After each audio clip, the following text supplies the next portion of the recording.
Goeiemôre en geseënde Moedersdag. Is die ander moeders nog iewers elders? Kruip hulle weg. Ek hoor daar, hulle probeer die kinders nog in die kerk kry. Typies.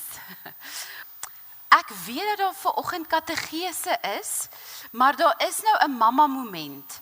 Sien julle kans om nou nog so bietjie te werk, mamas, om die kinders stil te hou voordat ons julle verskoon, ons uitstuur. Sien julle kans? OK, want ek wil nie julle moet dit mis nie. Goed. Die volgende deel in 'n liturgie is gewoonlik waar ek en jy kom en ons uitroep na God. Ons begeerte om in God se teenwoordigheid te kom sit bekend maak. En ek hoop jy kan onthou dat ons gepraat het dat ons op verskillende maniere kan doen. En vanoggend gaan ons hierdie roepe na God toe sing. Ons gaan dit met 'n lied doen vanoggend en as ons hom klaar gesing het, gaan ek jou vra as jy net so bly en dan gaan ons die seëngroet so staande uitspreek. Ons gaan vanoggend ons uitroep. Ons Here, ons soek U, gaan ons sing Heilige Jesus. En eintlik is dit 'n baie eenvoudige lied met 'n eenvoudige melodie en min woorde. Maar die woorde wat ons wel sing, is diep. Want ons sing, U is die Alfa en Omega. Ons sing, Here, U is my begin en U is my einde. Eindelik sing ons, Here, U is die begin en U is die einde van wat ons verstaan. En voor die begin wat ons verstaan was God reeds daar. God is die begin. En in God is daar geen einde nie. Want God is ewig. So staan saam met my, dan sing ons Heilige Jesus en dan staan ons net so nadat ons klaar gesing het vir die seën.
Kom groet God ons in die naam van God die Vader, die een wat was en wat is en vir ewig sal wees. En Jesus Christus, die getroue getuie wat gekom het om vir ons te wys wie ons ewige Vader is. En die Heilige Gees wat ons kinders van God maak. Amen. Julle mag maar sit.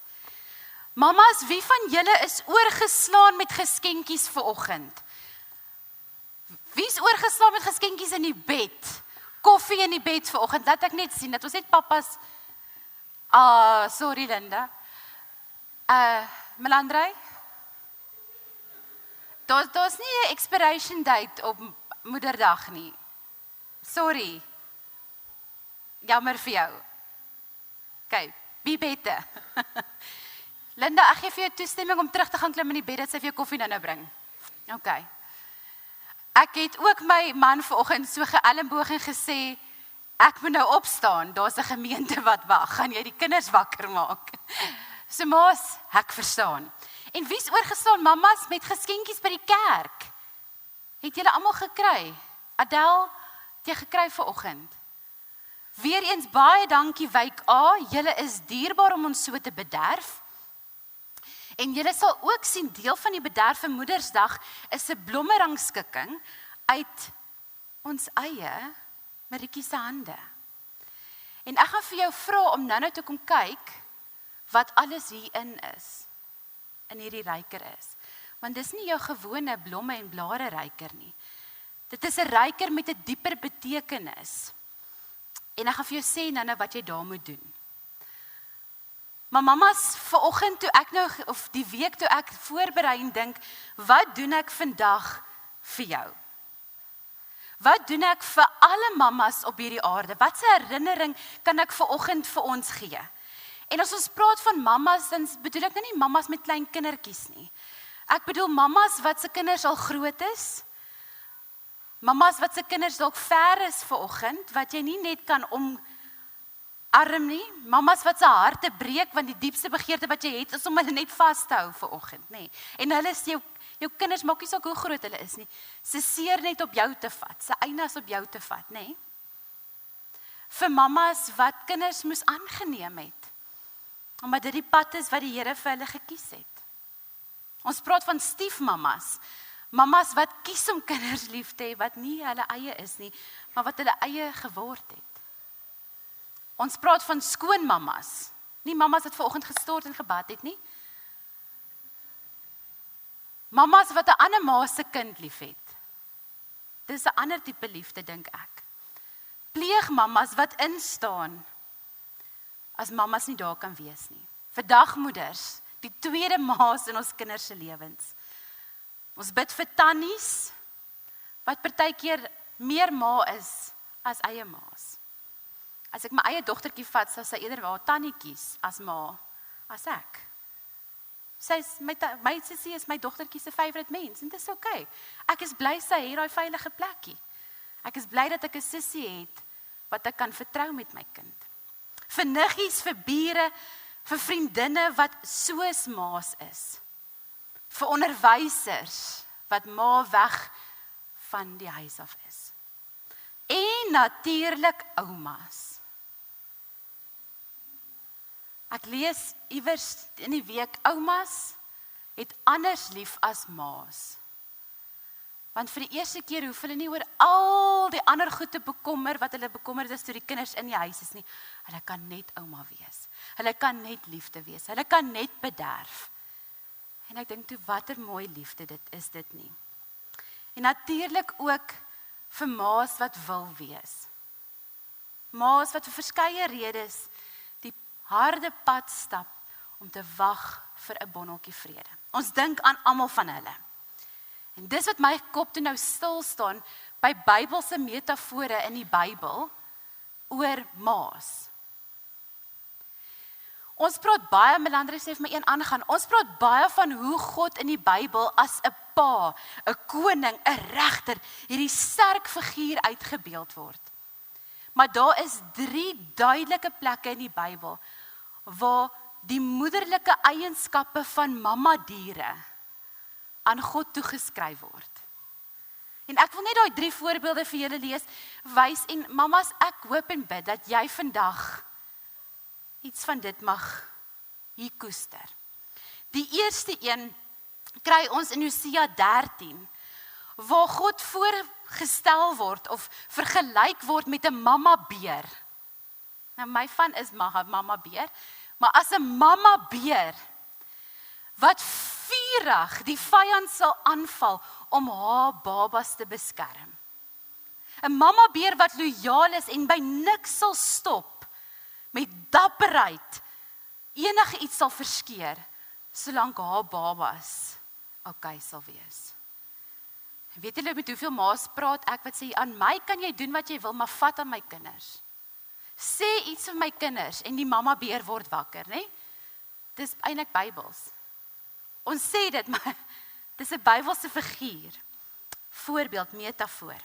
Die tweede prentjie kry ons in Deuteronomium, waar 'n ma of God vergelyk word met 'n mamma arend, wat die kuikentjie so koester, en dan met hulp en geduld leer om te vlieg. Met wysheid om te weet wanneer is die regte tyd om dit te doen, en dan die geduld om te wag tot hulle wil spring, of die aanhulp geduld, né? Ek weet jy kan, gaan. En dan die laaste een, kry ons in die Nuwe Testament, waar God vergelyk word met 'n mamma hen, wat haar vlerke oopmaak en hierdie kuikentjies onder haar vlerke inneem, om te gee en te beskerm, om te sê, hier is jy veilig. En mamas, wat 'n mooi beelde gebruik hulle nie van ma wees, om God te beskryf nie. Iets van hoe dapper ma's is en hoe beskermend ons sal wees, op ons stil manier, situasie uit te kyk, en wanneer dit nodig is, op te staan. Wat geduldig is, soms meer as ander dae, maar die wysheid het om te weet wat ons kinders nodig het. Wanneer ons hulle net so 'n bietjie moet terughou en koester, en wanneer ons hulle kan dryf, en die omgee wat net te maak kan. Ek sien iewers 'n prentjie hierdie week op Facebook, wat sê die enigste rus wat 'n ma ooit kan kry, is by haar eie ma. En ek dink dis die waarheid. Min mense kan instaan soos jou eie ma om vir jou om te gee en te versorg. Mamas, dit is wie ons is en dis harde werk en ons raak moeg. En ons het Moedersdae nodig om te rus daarvan. Maar mag jy vanoggend troos daarin vind, dat soos jy hierdie vir jou kinders is, vir jou kleinkinders is, vir jou aangenome kinders is, vir jou bure se kinders is God vir jou. En mag jy hierdie eienskappe van God hierdie week beleef. Ons gaan 'n oomblik, terwyl die kinders uitbeweeg, gaan ek vir julle 'n seëngebed speel vir ma's. Dis 'n lied wat opgeneem is, en ek het gesoek, maar ek kry nie die woorde van die lied nie, so julle sal mooi moet luister, maar sy sing mooi duidelik. En mag dit vanoggend 'n gebed wees, nie net vir ons ma's in hierdie gemeente nie, maar vir alle mamas, reg oor die wêreld. So as jy nou 'n kans kry na die erediens, wil ek jou vra om hier te kom loer, en daar's papiertjies, en wat van hierdie ryker herinner jou aan jou eie ma? Skryf dit vir ons neer, los dit vir ons daar, iets van my ma. Maar dan sal jy 'n deel daarvan, sal jy 'n veertjies in die ryker sien. So ma's, oumas, tannies, kom vat vanoggend vir jou 'n veertjie, druk hom hierdie week in jou beursie, of in jou broeksak, of sit hom in jou spieël, waar jy hom elke dag gaan sien, om jouself te herinner vir wie God vir jou is. Kom ons luister saam.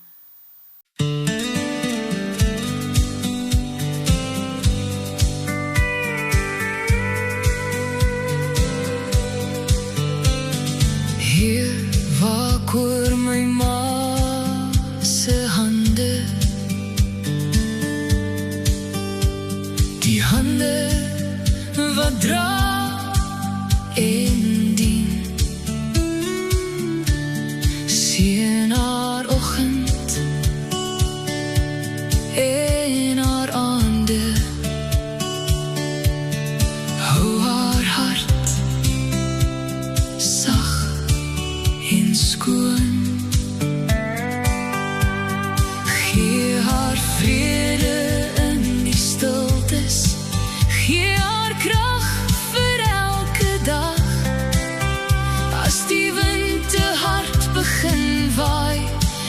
haar skuiling, wees haar wag. Sien my ma, o Heer, sien my ma vandag, vul haar huis met lig, en die liefde wat sy vra. Sien my ma, o Heer, hou haar naby aan u, laat haar lewe blom in u genade elke uur. Jy kan met liefde die volle lied by die huis, ek het nou nie bedoel dat jy moet huil nie, ek is jammer. Maar dit is 'n mooi lied, né? Ja, en ons mis ons maas wat al by die Here se voete is. Ons mis hulle. Ek mis my ouma's ook vandag. Hulle het 'n ander liefde wat hulle vir ons uitstraal. Maar gaan luister graag hierdie lied by die huis. Dankie kinders, is hulle uit. Mooi. Net 2 afkondigings, of eintlik net 1 afkondiging. Hemelvaart, donderdag die 14de. 9:00 die oggend hierso, Bybelstudie saam met my as jy graag sou wou. As jy nie gaan opdaag nie, gaan ek nie vir jou kwaad wees nie, moenie bekommer nie. En dan donderdag aand 6:30, 6:30 by Kranskloof. Dis nou nie ek nie. Kan nie 2 keer op 'n dag preek nie.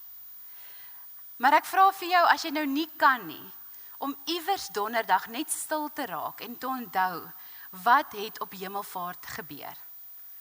Dat ons Here Jesus Christus nie net gekruisig is nie, hy het net op die 3de dag opgestaan nie, maar hy het teruggekeer na sy Vader en 'n plek vir my en vir jou gaan voorberei. En mag dit 'n vreugdevolle dag vir jou wees. Goed. Ek hou van hangertjies. Ek hou baie van hangertjies. Hangertjies is iets vir my wat ek nie miskyk nie. Hangertjies spring uit na my toe.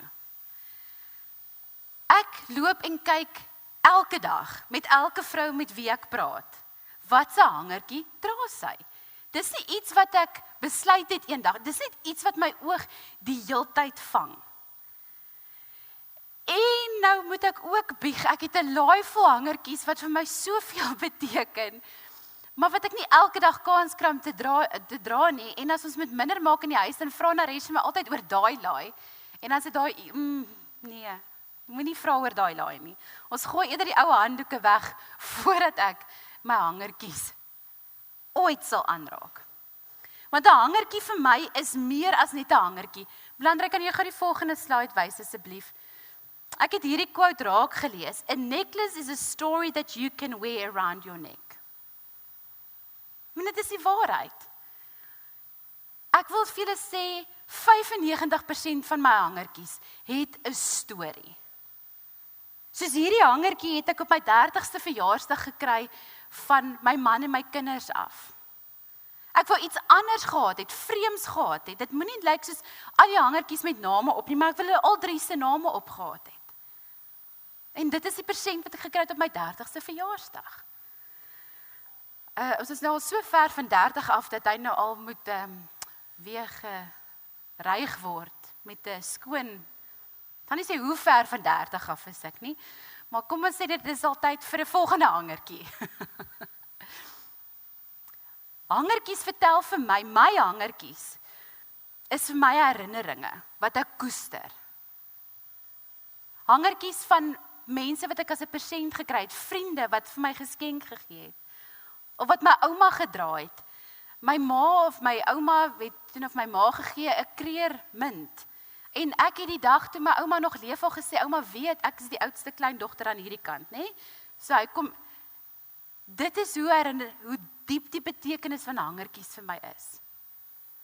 En ek het ook hangertjies wat vir my, soos hierdie een, 'n teken is van dit wat ek oorkom. Oorloë in my lewe wat ek moes veg, wat ek moes aanpak, en dan vra ek vir die Here, ek soek 'n hangertjie wat ek hierdie mee kan onthou. So hierdie hangertjie het ek gedra toe ek laas jaar in die berge was, en daar sekere goed vir ons gesin oor gebid moes word. So daar 7 balletjies aan, dis nou toevallig ook Paul, soos wat my verjaarsdagseën, dat ek nou nie glo in dit nie. Maar elke een van hierdie balletjies is 'n gebed, 7 gebede wat ek gebid het, terwyl ek gestap het. En elke keer as ek dit aan dit raak, dan dink ek aan daai gebede wat lê op daai berge en hoe die Here in 'n jaar, nog nie eers 'n jaar wat verby is nie, dit kom antwoord. En eendag, in my eie stilte tyd, lees ek toevallig 'n teksgedeelte wat hulle praat oor hangertjies. En ek besef, maar dis nie net ek wat soveel waarde heg aan hangertjies nie. Die Bybel gebruik ook hangertjies en juwele as diep betekenis. En daarom wil ek vanoggend dit as Moedersdag met julle kom deel. 2 van hierdie teksgedeeltes en ek hoop en bid dat dit iets vir jou sal beteken. So voordat ons nou vanoggend die skriflesing gaan doen, wil ek vir jou vra dat ons hierdie week en volgende week met Pinkstertyd, wanneer ons na die woord, voordat ons die woord gaan oopmaak, 'n gebed sal sing. So ons gaan dit net so sit en sing oor die Heilige Gees, waar ons sê, Gees van God wat in my woon, kom open u woord. So daar waar jy is, hierdie is ons gebed voordat ons die skriflesing gaan doen. Dankie Tannie Molly.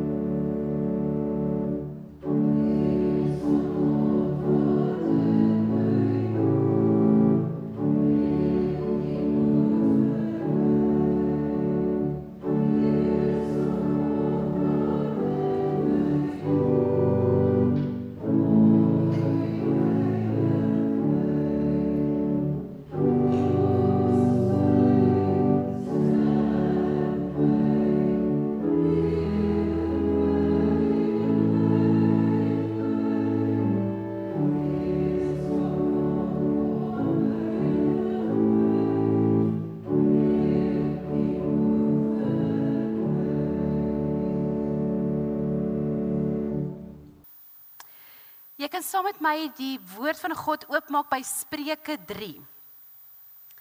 En dan ook oopmaak en jou vinger daarby hou as jy sou wou, Psalm 73. Spreuke 3 vers 1 tot 6 lees as volg. My seun, my onderrig moet jy nie vergeet nie. En my gebooie, jou hart moet daarby hou. Want die lengte van jou leeftyd, die lewensjare en vrede, sal dan vir jou vermeerder word.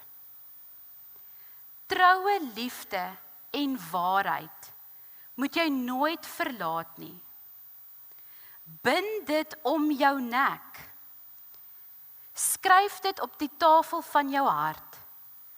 Dan sal jy guns en goeie begrip vind in die oë van die Here of in die oë van God en die mense.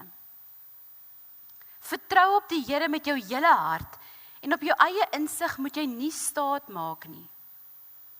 Ken hom in al jou weë en hy sal jou paaie gelyk maak. Eers net tot daar en dan die eerste 6 verse van Psalm 73. 'n Psalm van Asaf. God is waarlik vir Israel goed, vir hulle wat rein harte het. Maar ek, my voete het amper gegly. My tree was amper wankelrig, want ek het verwaande mense beny. Ek het die voorspoed van die goddeloses gesien.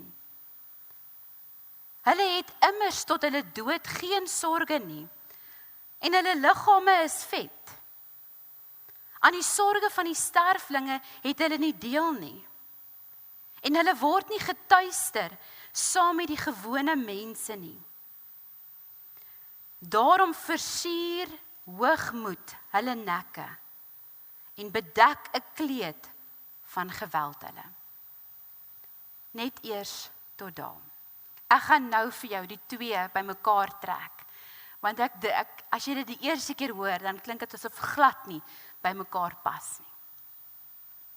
En voordat ek dit bymekaar trek, wil ek net so 'n bietjie vir jou vertel van hangertjies in die Bybel. Mag ek gou? Net 'n bietjie interessanthede. In die antieke Israel was hangertjies meer as net versierings. Soos vir my was dit meer as net die ding wat jy om jou nek gehang het om mooi te lyk. Want antieke Israel het nie die mens gesien as net 'n leë dop, 'n leë blob wat versier moet word nie. Maar elke deel van ons menswees, van dit wat ek aan my lyf sit en dit wat ek op my lyf sit, word deel van wie ek as 'n mens is. My kledingstukke, my juwele, my mooimaakmiddels, my haarstyl, alles word deel van wie ek is. Daarom het die versierings en die juwele en die hangertjies wat antieke Israel gedra het, 'n diep betekenis vir hulle gehad. En het iets uitgedruk, dit het iets gesê sonder om woorde te gebruik. Die eerste daarvan is gesag en autoriteit. Dink gou aan konings in die Bybel. Ons lees hoofstuk na hoofstuk oor hierdie mooi versierings wat hulle gehad het. En alles van goud. Hulle het krone gehad en hulle het hierdie koninklike hangsels gehad. Baie soos wat 'n mens nou nog met koning Charles en as hulle uitkom in hulle amptelike drag het hulle mos hierdie groot goed wat so. In die Bybel het hulle dit ook gedra. Want dit was iets van ek is regtig die koning. Ek het status en jy nie. Ek het mag en jy nie. En baie keer is hierdie versierings wat hulle gedra het 'n bewys van goddelike guns wat hulle ontvang het. Want net iemand wat die Here seën, sal so ryk wees. Ons lees tot van hulle seelringe, nê? Dink gaan die verhaal van Ester. Die seelring van die koning is gebruik om hierdie afvaardigings te stuur. Met daai seelring was dit so goed om te sê, die koning self het dit gesê. En dan ook het hulle oorwinnings gedra. Hulle het die oorwinnings wat hulle in oorlog gehad het hulle uitgedra. Hulle het dit uitgebeeld. Dis aan hulle geheg om te sê, hy is ons koning en hy is goed. Interessant is, toe Josef die koning se droom uitlê, toe hy mos nou uit die tronk uitgehaal, nê? En hy is aangestel om dan nou voor te berei vir hierdie hongersnood wat kom.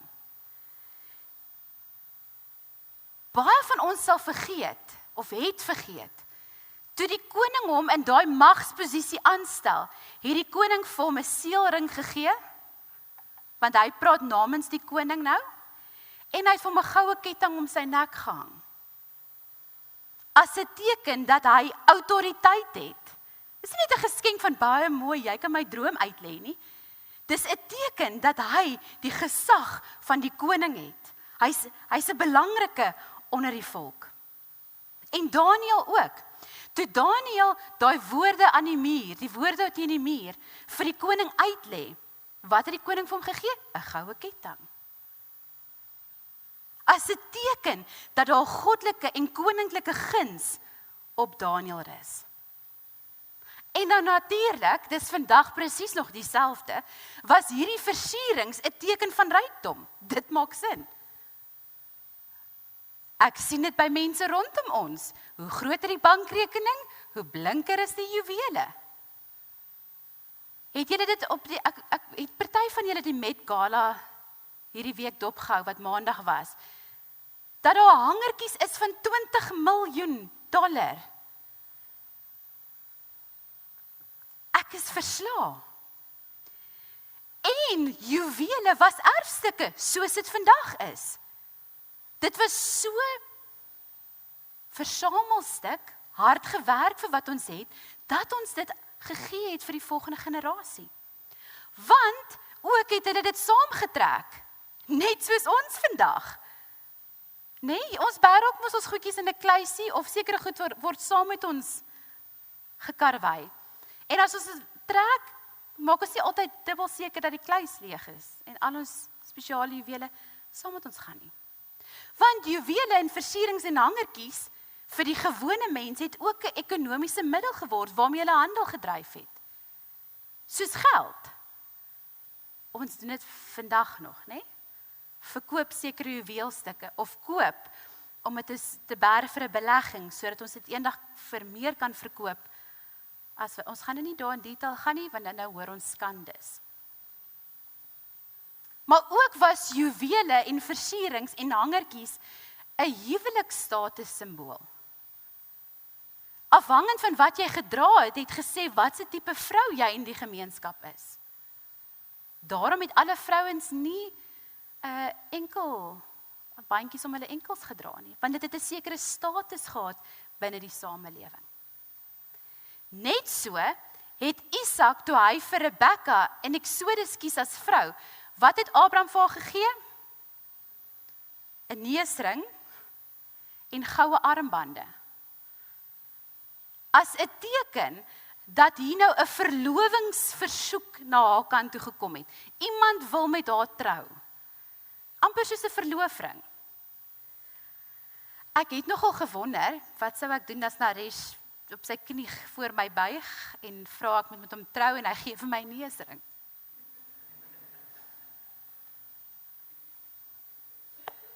Dit het ook ander betekenis dat hy 'n Indiër is, nee, maar just saying. Maar so het die Bybelse dra van juwele iets van jou in jou huwelik uitgedruk. Ook was dit deel van hulle identiteit. Elke kultuur, etniese groep in die Bybel wat ons lees, het dit op 'n ander manier uitgedruk en ander tipe juwele gedra.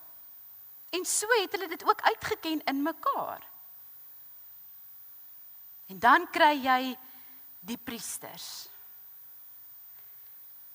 En daar's hoofstuk op hoofstuk op hoofstuk wat ons lees oor die versierings en die hooftooisels en die hangertjies en die klere en die borsbeelde wat die priesters en die hoëpriesters gedra het.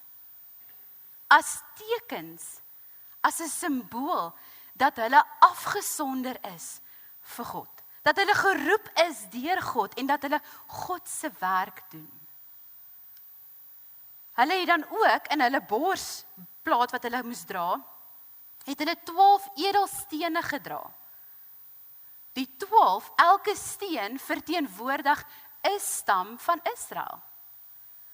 So dit was amper 'n simboliek van hulle dra fisies die volk voor God. En die hoëpriesters het dan nou daai turban is 'n Afrikaanse woord, maar dis nie heeltemal dis hierdie kopbetoisel en hierdie drag wat hulle gedra het om te wys dat hulle die draer is van hierdie toewyding aan God. En dan is daar 'n argeoloog, teoloog wat skryf spesifiek oor hierdie versierings. Haar van is Quick.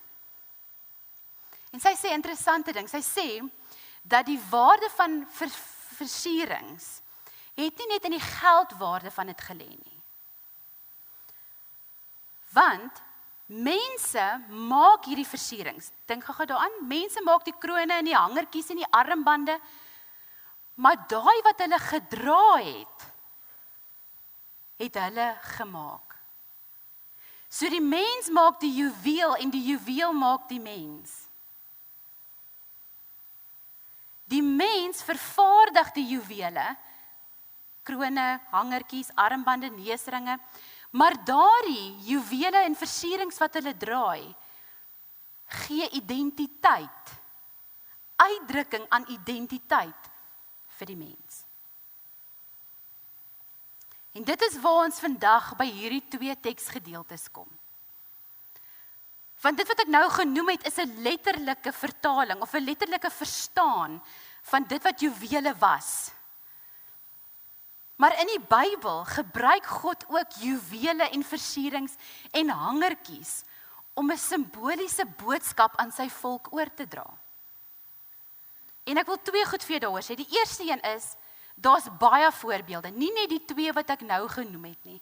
Ek wil jou eintlik uitdaag, lees bietjie, as jy nou weer net sommer lees, oor hoe baie word daar van hangertjies en juwele gepraat. OK? En kledingstukke was net so belangrik. En die tweede ding is, in die teksgedeeltes wat ek nou vir jou gaan aanhaal, lees ek nou met hierdie lens oor hangertjies. So daar's nog baie om te preek oor beide van hulle. Maar ons gaan nie vandag by dit uitkom nie. OK, dis nie al wat hierdie teksgedeeltes van sê nie, maar ek wil met die lens van hangertjies na die 2 kyk. OK, so Spreuke 3. Spreuke 3 skryf Salomo. Hy is die een wat praat, hy's hierdie pa, en hy praat met sy seun. En hy wil vir hom die wysheid van die lewe leer. Hy wil vir hom leer wat dit beteken om te leef en hoe jy moet leef. En dan gebruik hy nou hierdie spreuke, hierdie waarheidsspreuke om hierdie wysheid aan hom oor te dra. So ja, jy moet die boek van Spreuke aan een lees, maar jy moet ook een vers net bietjie vat en net aan dit dink. Daaroor stil raak en jy gaan sien wat se waarde daarin lê. En dan skryf Salomo vir hom. Jy moet dit onthou.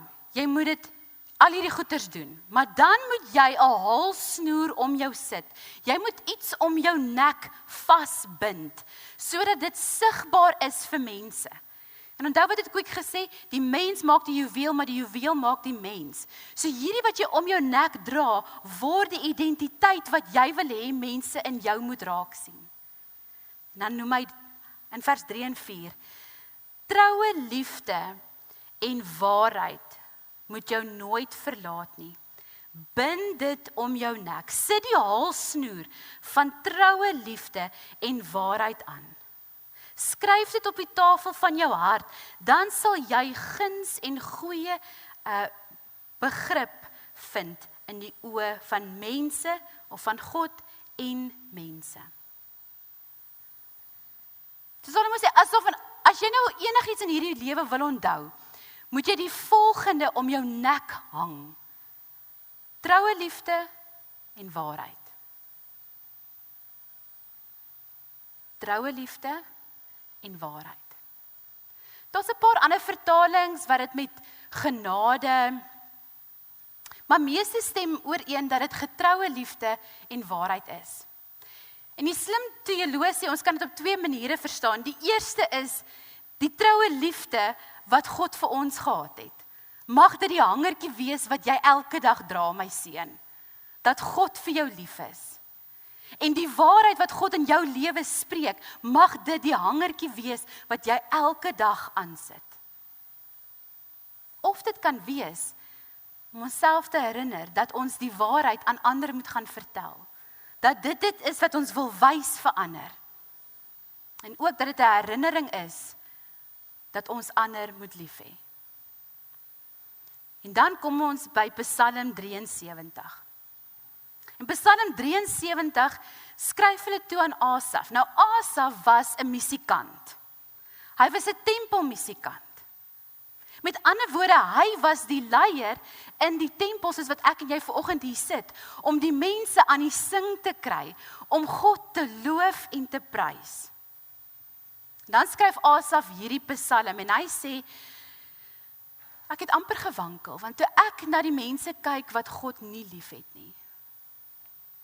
Toe ek kyk na mense wat nie vir God lief is nie, was ek jaloers op hulle. Want hulle lewe lyk so maklik. Hulle lewe lyk so eenvoudig. Dit lyk nie asof ek is eintlik jaloers op hulle leefstyl. Nou ek het nou nie die hele Psalm gaan lees nie. Gaan lees asseblief die hele Psalm. Hy kom tot sy sinne en besef dit is beter om die Here lief te hê as om hom nie lief te hê nie. Ek wil net vir jou die volgende uitbeeld. Hy sê wat hy in mense sien wat nie vir die Here lief is nie, is dat hulle ook halsnoere dra. Hulle dra ook hangertjies. Het jy gesien wat is die hangertjie wat hulle dra? Hoogmoed. Gaan of jou lees. Vers 6 sê, Daarom versier hoogmoed hulle nekke. Asaf sê as hy na mense kyk wat nie vir God lief is nie, dit wat hy in hulle sien, dit wat hulle wys, dit wat hulle identiteit word, wat hulle verander wys, is hoogmoed. Hierdie eie ek se trots. Kan jy sien hoe teenstrydig hierdie twee beelde is van hangertjies?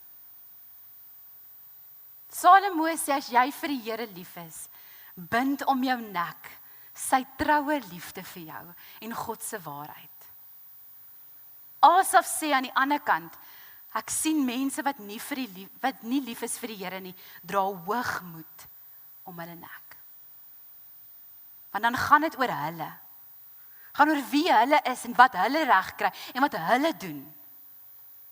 Gaan oor die ek wat gebou moet word. Dis daai mag en gesag en autoriteit. Kyk net hier. Kyk hoe goed is ek. En aan die ander kant kry ons hierdie beeld wat Salomo gee van as jy vir die Here liefhet, sit sy trou om jou nek. Onthou dat dit wat jy is en wie jy is 'n genade uit die Here se hand uit. Mag die liefdeslied wat die Here vir jou het, Salomo, my kind, my seun, mag dit wat hy vir ons gedoen het, mag die waarheid van wie hy is, mag dit om jou nek hang, dat dit jou identiteit vorm en dat mense dit in jou sal raak sien. En in beide van hierdie twee dele, wat al twee soos poësie is, soos 'n gedig is wat geskryf word, is daar gevolge op die hangertjies wat hulle dra. En as jou hangertjie hoogmoed is, ja, Asaf sê ek is jaloers want dit lyk maklik, maar dit eindig sleg. Dit eindig in 'n lewe van selfsug. En Salomo sê, my seun, as die hangertjie die halsnoer wat jy dra, as God se troue liefde en sy waarheid, sy genade jou versier, gaan daar bewyse van dit in jou lewe wees. Jy gaan guns en goeie begrip vind in die oë van God en van mense. Wat beteken dit vir oggend vir my en vir jou? Silke, dis baie mooi. Kom tot die punt. Ons dra elke dag hangertjies. Dit is so. Ons dra elke dag iets fisies om ons nek of metafories. Met ander woorde, iets van ons identiteit wat ons dra, dat ander dit kan sien. En ek besef al hoe meer, hoeveel druk daar op maas is, dat die hangertjie, metaforiese hangertjie, wat ons moet dra, is van perfeksie. Ek het al sonder beheer.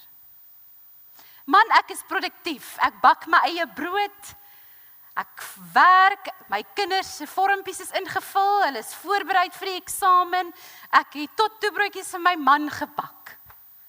Weet net ek is in beheer. Daar word van ons verwag dat ons die hangertjie van sukses moet dra. Ek het dit gedoen, ek het dit bereik. Van selfvertroue van ek kan hierdie doen. Ek het dit. En die hangertjie van die perfekte voorkoms. Jy moet aantrend wees met wat se hangertjie jy dra hierdie seisoen. En dat jou kinders se sukses eintlik jou hangertjie word, waarop jy trots is. Dis die hangertjies wat ons wil wys na buite. Ek het ook gewonder as ons vanoggend vir elke mens 'n hangertjie, 'n halsnoer, 'n versiering kan omsit wat jy regtig eintlik wil wys. Wat sou dit wees? Dit wat regtig hier in jou innerlike identiteit, worsteling, gebed vorm, wat is dit? Sou jy dalk 'n hangertjie vra wat jy kon charms aansit want daar's te veel? Om te sê uitputting. Eintlik is dit vergelyking. Eintlik wil ek my foute net hier kom ophang. Die vrees van môre, die angs wat ek beleef, die woede waaraan ek vashou, die bitternis, my eensaamheid, alleenheid, en dat ek voel ek is vergeet.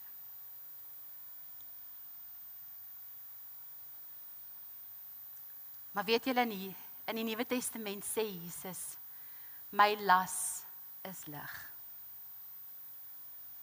En eintlik kry ek hierdie beeld waar Jesus na Maas toe kom. En hierdie hangertjies, hierdie goue kettinge wat ons om onsself gebind het, omdat ons dink daar's 'n verwagting oor wat ons moet wys. Daai kettinge kom afhaal. En kom sê, maar ek het vir dit reeds aan die kruis gesterf. Vir dit wat jy dink jy moet wees, vir die valse beeld wat jy dink jy moet wys, is dit reeds betaal. Want dit is eintlik die hangertjie van Psalm 73, die hoogmoed, né? Beleef ook eintlik dat Jesus die hangertjie kom af om te sê, dit wat jy gedink gebroke is in jou, het ek hier reeds aan die kruis voor kom sterf, sodat jy genesing kan beleef. En dat Jesus eintlik kom en sê, my las is lig en my juk is sag. En 'n goue ketting om ons nekke kom hang. 'n Ketting van sy troue liefde. En die waarheid wat hy oor ons spreek vandag. Van wie ons in hom is. In Esegiel 16 praat God met die Israeliete. En dan noem God hoe hy die Israeliete se versiering sou aansit asof hulle sy bruid is. En God spandeer tyd om in detail te verduidelik die trourok, die hooftooisel, die armbande, die juwele, die hangertjies, die oorbelle. En dit is my gebed vir ons as ma's vandag.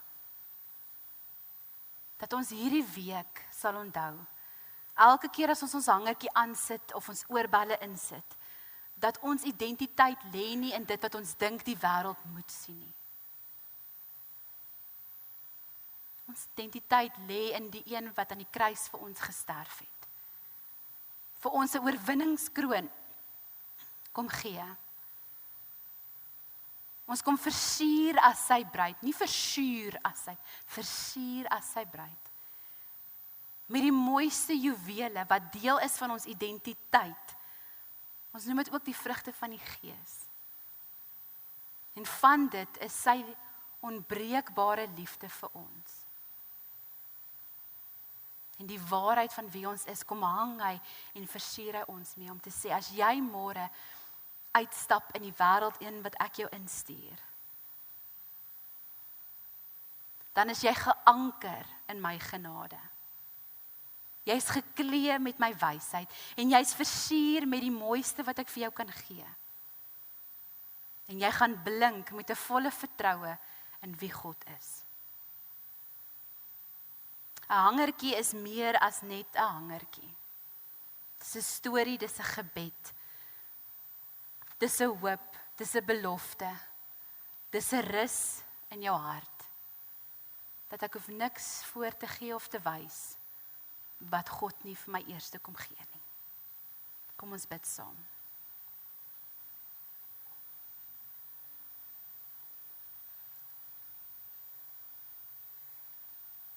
Here, in hierdie wêreld is daar soveel maatstawwe van wat skoonheid is. En wat pragt is. En wat ons moet wees en wat ons vir die wêreld moet wys.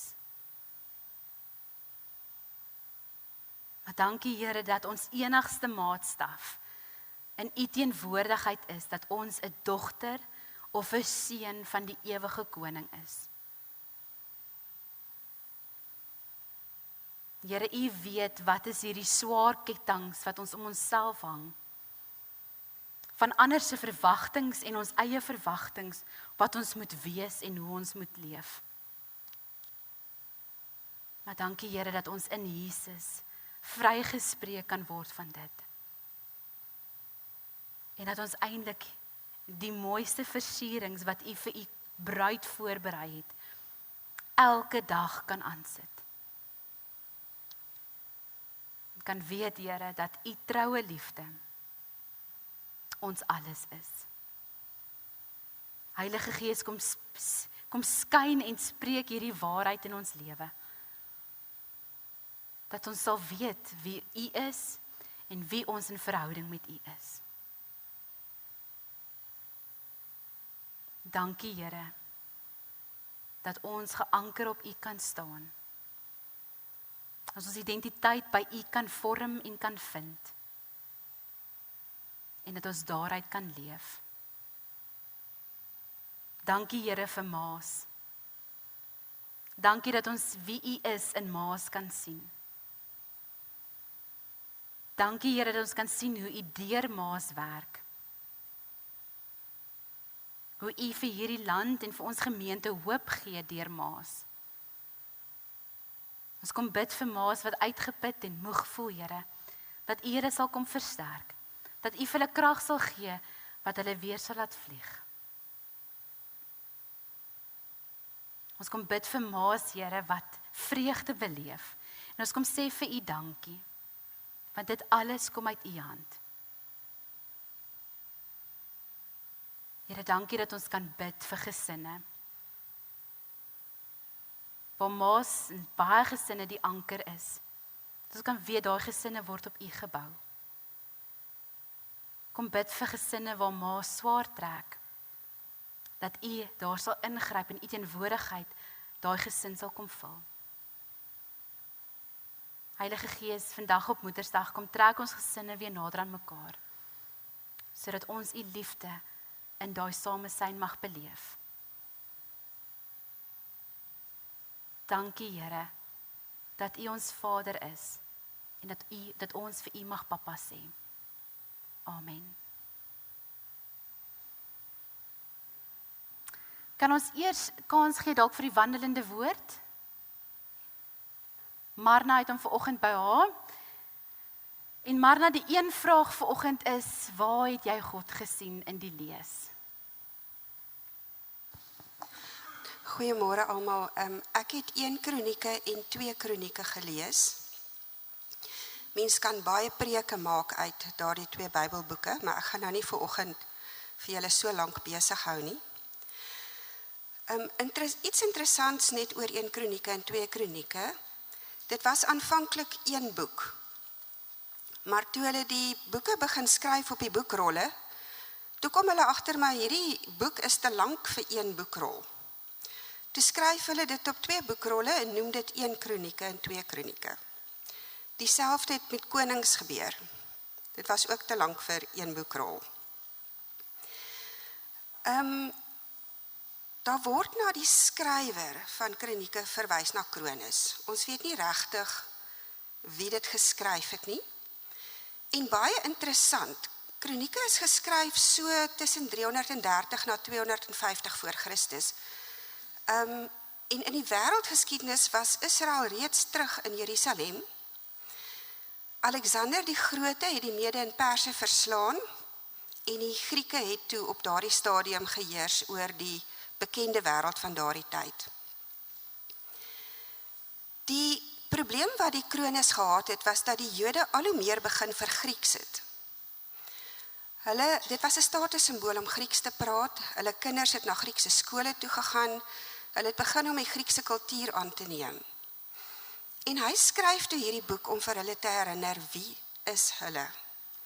Wat is hulle eintlike identiteit? Die Kronis begin by 'n geslagsregister. 10 hoofstukke van 'n heerlike geslagsregister.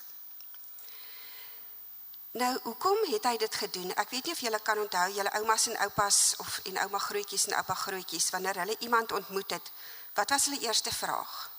Nou, van watter venters is julle? En dan word daar nou eers familie uitgelê. Hoekom?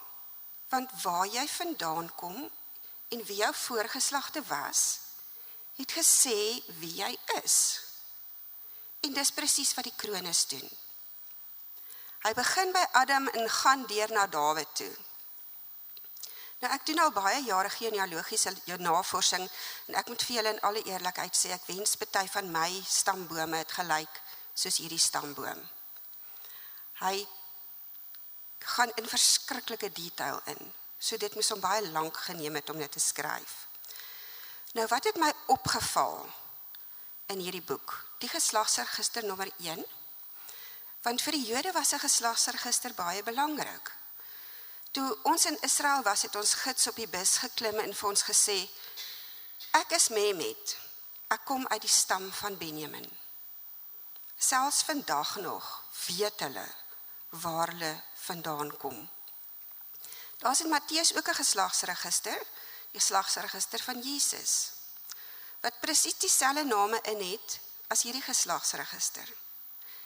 En weet julle wat sê Matteus ook? In Christus is ons almal een. Wat beteken net soos wat Dawid en Abraham en Isak en Jakob en Jesus deel was van hierdie groot gelowiges, is ons ook deel daarvan. Die ander ding wat my opgevang het, is dat Dawid se grootste begeerte was om vir God 'n tempel te bou. En die Here kom na hom toe en hy sê, daar's te veel bloed aan jou hande, jy kan nie die tempel bou nie. Kan julle dink hoe teleurgestel Dawid was? Dit was sy droom. Maar wat doen hy? Hy gaan sit nie en moup op 'n hoopie nie, hy gaan nie, loop nie rond met 'n lang lip nie. Hy gaan sit en hy beplan. God gee vir hom die planne vir die tempel, hy trek dit op, hy doen al die argitektuurwerk, hy gaan kyk wat is nodig, hy kry die materiaal vir die tempel, hy deel dit uit, die ouens wat die kandelare moet maak, se goud weeg hy af en hulle kry so lank die goud, die ouens wat met die sederhout moet werk, kry hulle hout. Hy reël alles,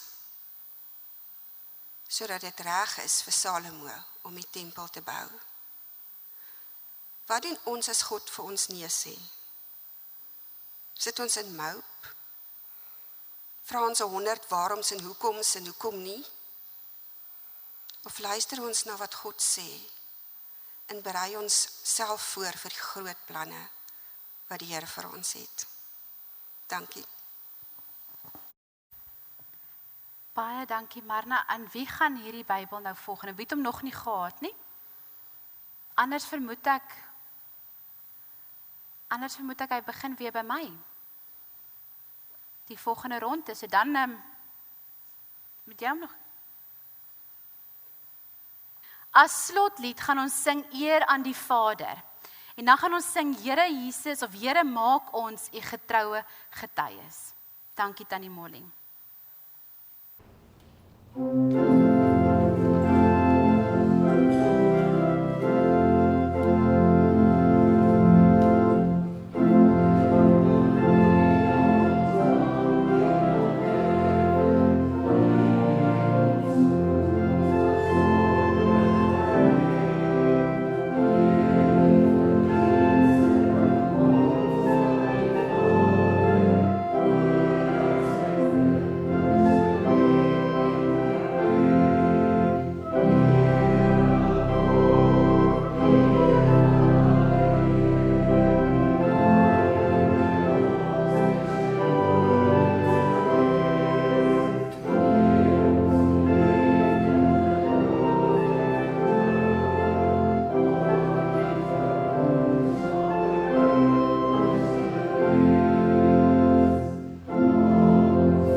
Here wil jou met sy seën hierdie week uitstuur.